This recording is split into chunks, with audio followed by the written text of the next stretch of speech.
फिर से स्वागत है आज के हमारे विशिष्ट कार्यक्रम में।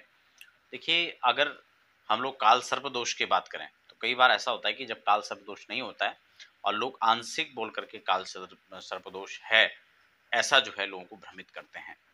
तो यहाँ पर ध्यान देने वाली बात ये कि काल सर्प को लेकर बड़ा स्पष्ट एक नियम है कि अगर आपकी जन्म कुंडली के किसी भी भाव में राहु बैठा हो और वहां से ठीक सप्तम घर में, क्योंकि राहु के साथ केतु होंगे उसके सातवें घर में, तो अगर राहु और केतु के बीच में ये समस्त ग्रह आ जाते हैं तो तब यह काल सर्प दोष बनता है। यह भी निश्चित है कि यह काल सर्प दोष 12 प्रकार से बनता है, क्योंकि 12 ही राशियां होती हैं और 12 ही हमारी जन्म कुंडली के अंदर घर होते हैं। तो 12 भाव में से राहु कहीं पर भी हो सकता है, स्वाभाविक है। ऐसे में 12 भावों से वह बनकर के शुरू हो सकता है, लेकिन सातवें भाव जहां केतु होंगे और इस मध्य में अगर समस्त ग्रह आ जाएं तो फिर यह काल सर्प दोष बनेगा।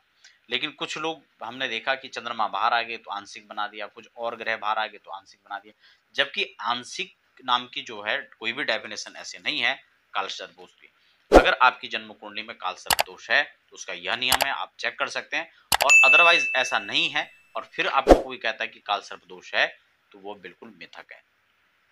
उस पर आप बिल्कुल जो है परेशान होने की आपको आवश्यकता नहीं है। काल सर्प दोष अगर है तो उससे जीवन में कई परेशानियां, व्यवधान, कार्यों में रुकावट, अड़चने, काम न बनना, स्टेबिलिटी न रहना, जीवन में फाइनेंस प्रॉब्लम, हेल्थ प्रॉब्लम, कई प्रकार की समस्याएं वो अलग अलग काल सर्प दोष के आधार पर होती हैं। और अगर आप काल सर्प दोष की शांति करवाना चाहते हैं तो उसमें आप इस बार भी श्रावण के अंदर हम लोग उसके लिए कार्यक्रम रखेंगे और ऑनलाइन और ऑफलाइन विधि से दोनों प्रकार से कार्यक्रम रखा गया है। तो अगर आप काल सर्प दोष की विधिवत जो है पूजा करवाना चाहते हैं, उसका रिजल्ट पाना चाहते हैं, तो आप हमारे संस्थान के नंबर पर उसके लिए संपर्क कर सकते हैं। और घर बैठे अगर ऑनलाइन विधि से करवाना चाहते हैं तो वो भी सुविधा है, और आप स्वयं आकर के करवाना चाहते हैं तो उसकी भी सुविधा है। हर व्यक्ति का अलग अलग व्यक्तिगत रूप से कार्यक्रम होता है हमारे, ऐसा नहीं कि सबको एक साथ बैठा दिया और एक साथ करवा दिया, वो व्यवस्था नहीं है। हम अलग अलग हर व्यक्ति का जो है इसको शांति करवाते हैं। अगर आप उसके लिए इच्छुक हैं तो उसके लिए आप संपर्क कर सकते हैं।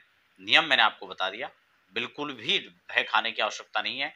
आंशिक नाम का कोई काल सर्प दोष नहीं होता है।